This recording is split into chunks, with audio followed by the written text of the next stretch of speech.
Well, this month is always an exciting time for me. The kids are back to school, the season changes to my favorite time of year, and most of all, it's prime time for premieres. Prime time. Yay. Now, one of those shows premiering is the new Fox 10-part mystery event series called Gracepoint.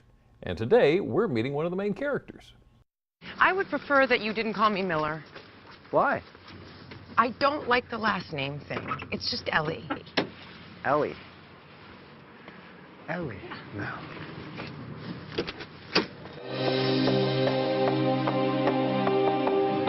Ellie Miller is a mom. She's happily married, and she's a detective who very much is expecting to come back to a promotion that she's worked very hard for many years.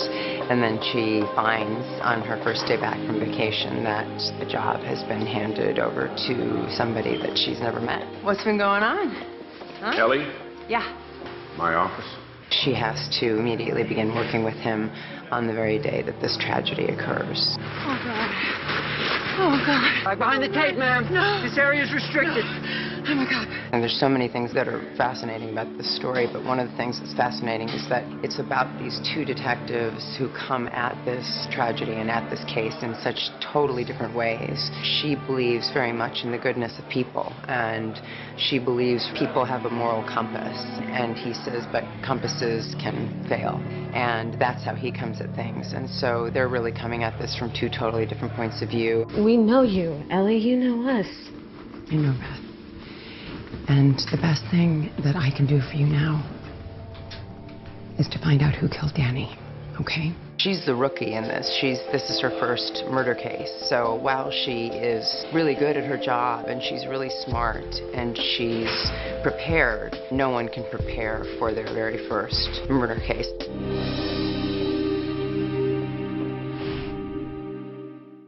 That looks good. Don't forget you can catch Gracepoint tonight on our sister station Fox 21 beginning at 9. Coming up a little later, we're going to take a look at a CBS show favorite premiere. But first, here's Jimmy with a special book preview. Jimmy?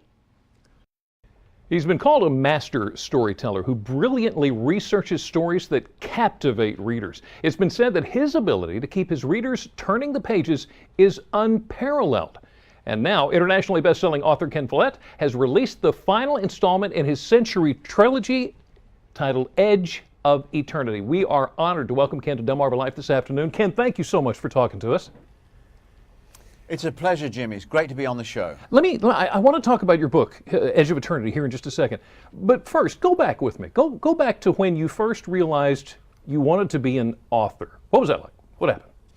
I was working on a newspaper as a journalist, and I began to realize that I didn't love newspapers. I had always loved books. Yeah.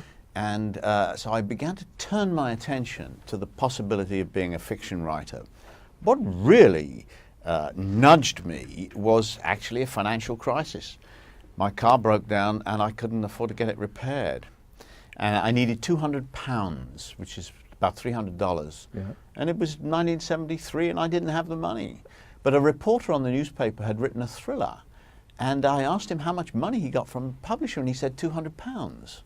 And so I thought, okay, this is the moment. I'm going to try and write a thriller.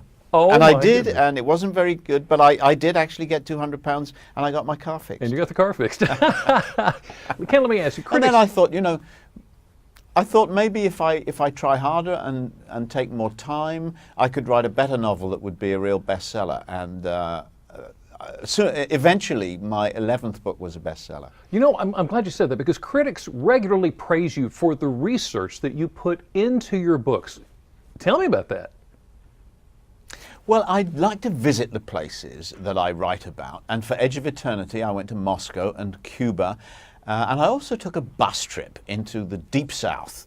I went to Georgia and Alabama, following the route of the famous Freedom Riders in 1961. Right. And it was a very moving experience, actually, to stand on the streets where those heroic people were abused and beaten and bitten by dogs, and to see that today there are statues to those heroes in those same streets. That was kind of moving, and just a reminder, isn't it, of how things change. So you've just released Edge of Eternity, book 3 of the Century trilogy. Tell me a little bit, give me some background of the Century trilogy.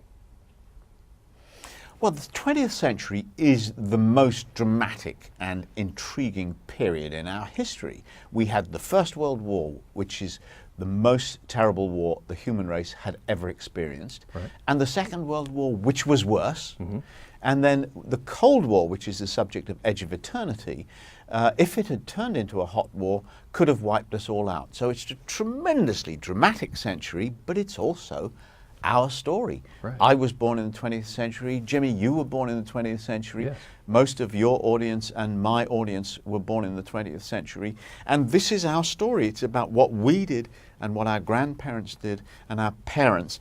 And it's the story of where we come from and why we are the people we are today. Okay. So book 3 you have finished now. Can you say that you have a favorite?